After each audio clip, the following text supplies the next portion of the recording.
Hello students, आज आप पढ़ेंगे गति का ग्राफीय निरूपण, ग्राफिकल रिप्रेजेंटेशन ऑफ मोशन। इसमें पहला है दूरी समय ग्राफ, डिस्टेंस टाइम ग्राफ। अब ग्राफीय निरूपण क्या होता है इसके बारे में आप जान लें। किसी वस्तु को गति को ग्राफ द्वारा भी प्रदर्शित किया जा सकता है। ग्राफ की सहायता से गतिमान वस्तु की चाल, वेग, त्वरण तथा किसी समय अंतराल में उसके द्वारा चली गई दूरी ज्ञात की जा सकती है। इसके अतिरिक्त यह भी पता लगा सकते हैं कि वस्तु कब से कब तक रुकी है, कब से कब तक एक समान चाल से चली है, कब चाल कम हुई व कब अधिक रही, ये इत्यादि। ये सब आप एक ग्राफ बनाकर या ग्राफ द्वारा भी आपको समझाया जा सकता है। सबसे पहला हम पढ़ेंगे दूरी समय ग्राफ, डिस्टेंस टाइम ग्राफ। किसी गतिशील वस्तु की अलग अलग समयांतरालों पर दूरी नापते हैं। फिर समय को x अक्ष, ये आपका x अक्ष है, x अक्ष पर तथा समय को x अक्ष पर तथा दूरी को y अक्ष पर लेकर एक ग्राफ बनाते हैं। यही ग्राफ दूरी समय ग्राफ कहलाता है। अब इस चित्र में एक वस्तु है जो एक समान चाल से चल रही है और यहाँ पे उसका वेग और दूरी, इसकी दूरी और इसका समय निरूपित किया जा रहा है। जैसे चित्र में दूरी समय ग्राफ OABCD दिखाया गया, OABCD दिखाया गया है। ग्राफ से हमें पता चलता है कि वस्तु समान समय अंतराल में समान दूरी तय कर रही है, अतः एक समान चाल के लिए ग्राफ एक सरल रेखा है। अब बिंदु A से बिंदु B तक जाने में इसे कितना, इसकी दूरी कितनी हुई, S2 माइनस S1, और समयांतराल क्या हुआ, T2 माइनस T1, अतः वस्तु की चाल क्या होगी।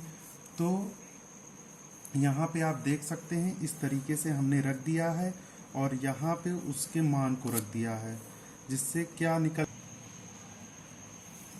वेग बराबर होता है दूरी बटे समय। अब बच्चों दूरी क्या है, S2 माइनस S1। अगर हमें दूरी ज्ञात करनी हो तो S2 माइनस S1 और समयांतराल T2 माइनस T1। अब यहाँ पे 4 S2 का मान रखे जो कि है 4 और S1 का मान 2, T2 का मान 20 और T1 का मान 10।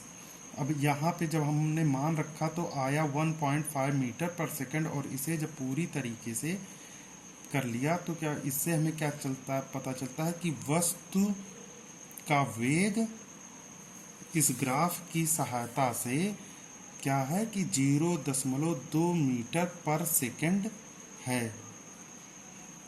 ये आपका डिस्टेंस।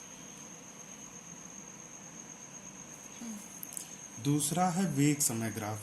यदि किसी सरल रेखा में गतिशील वस्तु का भिन्न भिन्न समय अंतरालों पर वेग मापकर समय को x अक्ष पर तथा वेग को y अक्ष पर लेकर ग्राफ खींचते हैं तो प्राप्त ग्राफ वेग समय ग्राफ कहलाता है। इस तरीके से आप इसे खींच सकते हैं। ठीक है, अब आप पढ़ेंगे गति के समीकरण, इक्वेशंस ऑफ मोशन। आप जानते हैं गति के 3 समीकरण हैं। पहला है v बराबर u प्लस AT, दूसरा है s बराबर ut plus half AT square, और तीसरा है v स्क्वायर बराबर u स्क्वायर प्लस 2as।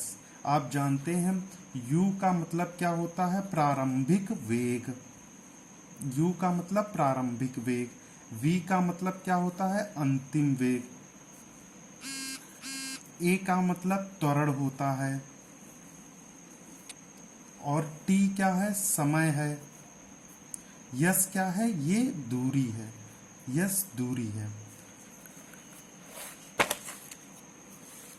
अब वेग समय इसमें कौन सा फार्मूला कब यूज करेंगे, इसका है वेग समय संबंध के लिए समीकरण क्या रहता है, जिसमें वेग और समय दिया हो, उसमें आप अगर त्वरण आपको ज्ञात करना है या प्रारंभिक वेग ज्ञात करना है तो इसके लिए ये फार्मूला रहेगा v बराबर u प्लस AT। समय दूरी संबंध के लिए समीकरण क्या रहेगा? यस बराबर U T plus half A T square. वेग स्थिति संबंध के लिए समीकरण रहेगा वी स्क्वायर बराबर यू स्क्वायर प्लस 2as। अब एक चीज जानने योग्य बहुत आवश्यक है कि ये समीकरण तभी लागू होते हैं जब त्वरण नियत हो तथा गति सरल रेखा में हो। अब इसमें विशेष अवस्थाएं क्या होती हैं ये जानिए। विशेष अवस्थाएं ये होती हैं, यदि कोई वस्तु विरामावस्था से चले तो उसका प्रारंभिक वेग शून्य होता है, और जब प्रारंभिक वेग शून्य हो जाएगा तब क्या होगा? तब मान लिया प्रारंभिक वेग शून्य रहे और आपको वेग समय संबंध के समीकरण, तो u की जगह पे आप 0 रखेंगे, समय दूरी में u की जगह 0 रखेंगे, और वेग स्थिति संबंध में भी u की जगह 0 रखेंगे, तो आपका फार्मूला इस तरीके का हो जाएगा। ये ध्यान देने योग्य बात है कि उसका प्रारंभिक वेग अगर शून्य हो तो। अब दूसरा है, यदि वस्तु का वेग समय के साथ साथ बढ़ने के बजाय एक समान दर से घट रहा हो, तब सभी समीकरण में त्वरण ए का मान ऋण चिन्ह के साथ आता है। ऋण चिन्ह के साथ आता है किसका? त्वरण ए का मान। तो त्वरण ए का मान जब हम सब में माइनस कर देंगे तो v बराबर क्या हो जाएगा? u minus A T. Yes बराबर क्या हो जाएगा? U T minus half A T square, और v स्क्वायर बराबर यू स्क्वायर माइनस 2as। और तीसरा अवस्था ये है विशेष अवस्था, यदि वस्तु एक समान वेग से चल रही है तो त्वरण ए शून्य होगा। अगर एक समान वेग से चल रही है तो अगर त्वरण शून्य हो जाए तो क्या होगा? v बराबर u हो जाएगा, यानी अंतिम वेग बराबर प्रारंभिक वेग हो जाएगा। यस बराबर यू टी हो जाएगा, v बराबर v स्क्वायर बराबर u स्क्वायर हो जाएगा। ये आपकी विशेष अवस्थाएं हैं। अब इस चैप्टर का अंतिम टॉपिक है एक समान वृत्तीय गति, कांस्टेंट सर्कुलर मोशन।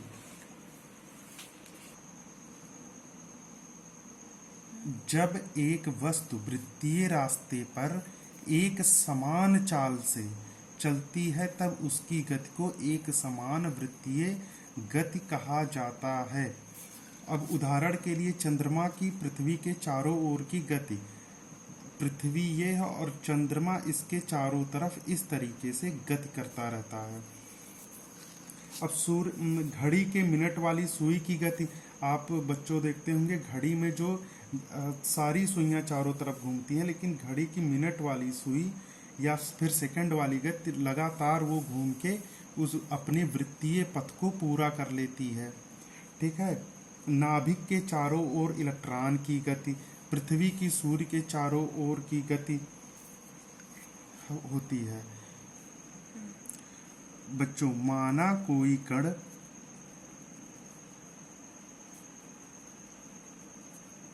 r त्रिज्या के वृत्तीय पथ पर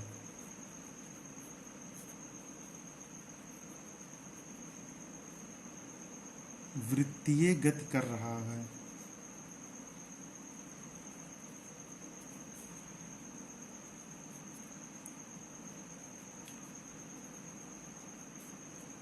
वृत्त की परिधि क्या होती है बच्चों? वृत्त की परिधि 2 पाई r। वृत्त की परिधि 2 पाई r है। कण t समय में वृत्त का एक चक्कर लगाता है।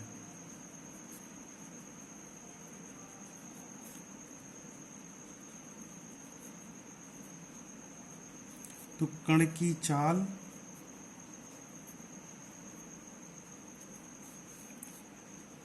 वृत्त में कण की चाल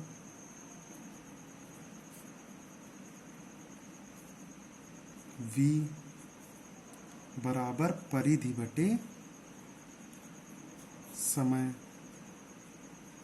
बच्चों परिधि आप जानते हैं, पूरा परिधि इसकी क्या होती है 2πr, और ये क्या है r है,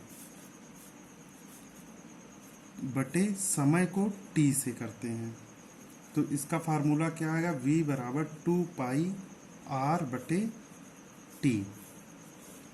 बच्चों यह चैप्टर समाप्त हुआ। कल से आपका अभ्यास कराया जाएगा, हर क्वेश्चन आपको लगवाए जाएंगे, जो भी न्यूमेरिकल्स हैं सारे न्यूमेरिकल्स कल आपको बताए जाएंगे। धन्यवाद।